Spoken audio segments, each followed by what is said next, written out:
Hey guys, welcome back. It's day 16, and today's training is going to look and feel very different than yesterday's. Yesterday was all about motivation and fire and intensity. Today's training is about no thing. It's the power of using less to create more freedom, more joy, more peace in our lives. Right now, I want you to listen.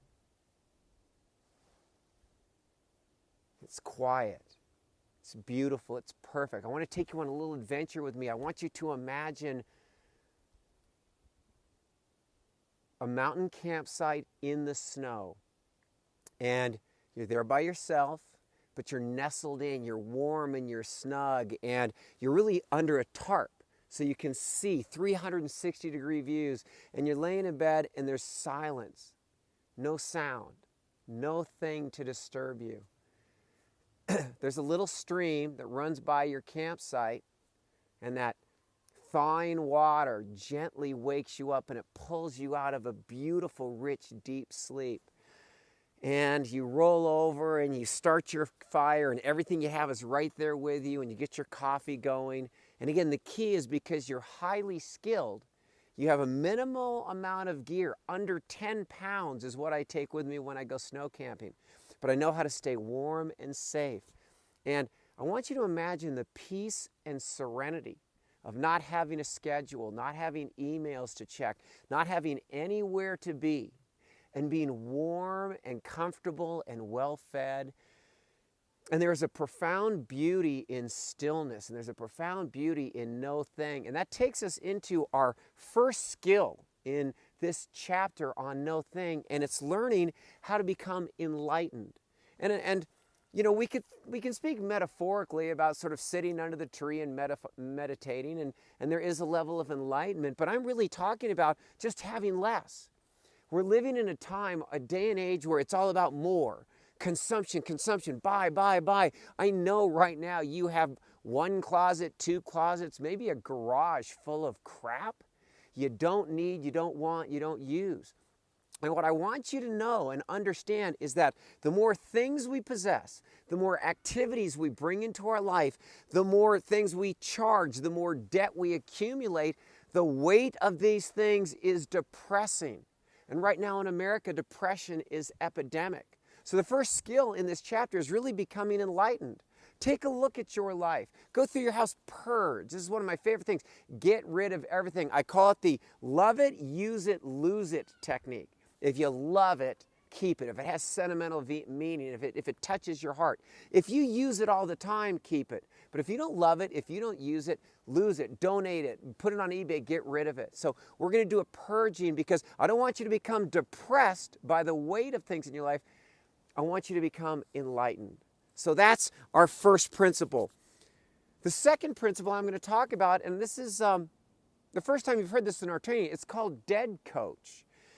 Over a 5-year period, I lost my sister, my first wife, and both of my parents. And death forces us to think, and death forces us to pay attention to what in life really matters and what in life doesn't. I've cleaned out 5 homes of people who have died, and after getting rid of all of the crap and all the stuff that holds no meaning, there are just a few things, and most of them are photographs, most of them are moments where we captured memories. And so Dead Coach is, it's Bill. I get to meet Bill. I've imagined this. There's an exercise I'll do when we get into the advanced training, but I get to meet Bill in the moment I pass. And Bill's going to walk up to me and he's going to say, hey, how did we do?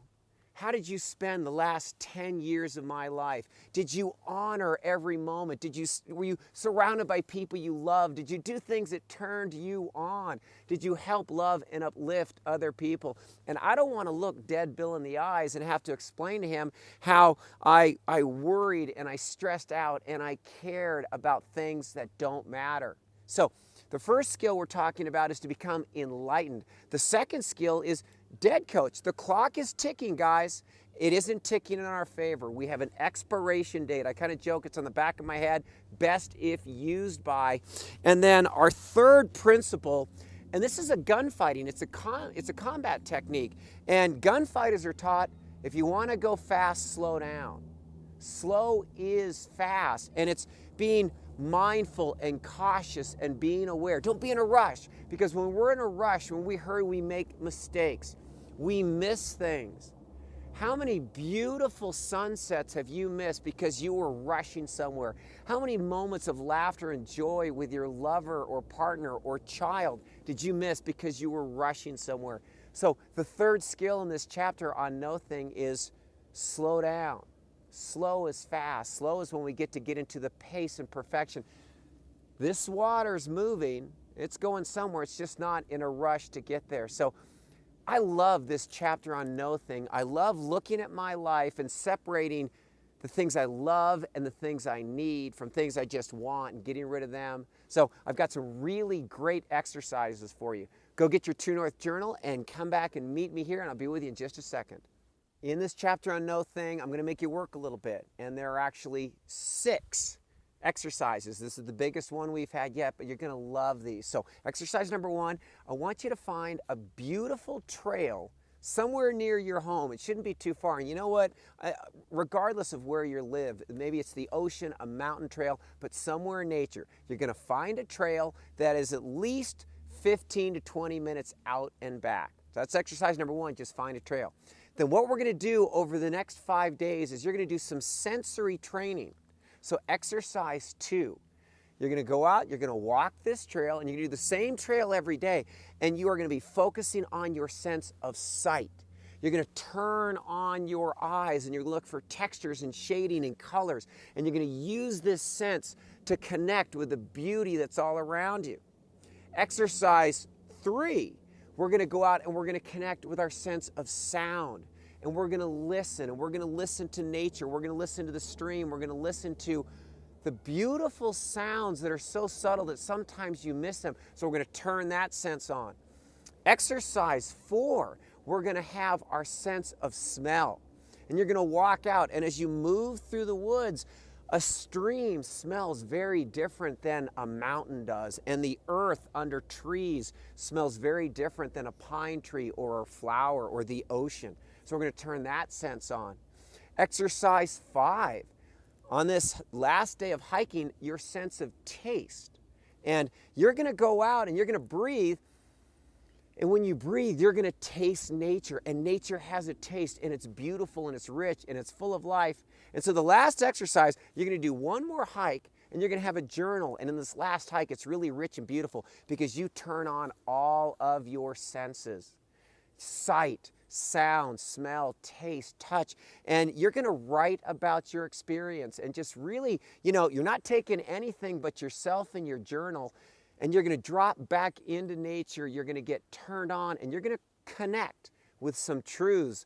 All of the elements of the compass, the earth, water, fire, wind, they are your teachers. Void, when they come into harmony, they are life and they are love. And so I hope I believe you're going to enjoy this chapter and this training as much as I do. It's going to take a little bit of work. The payoff will be with you forever. So I'm Bill Poet. I'm your host and guide. That's the end of day 16. I will see you on the other side. And until then, live and love fearlessly. Now go and get your grade on.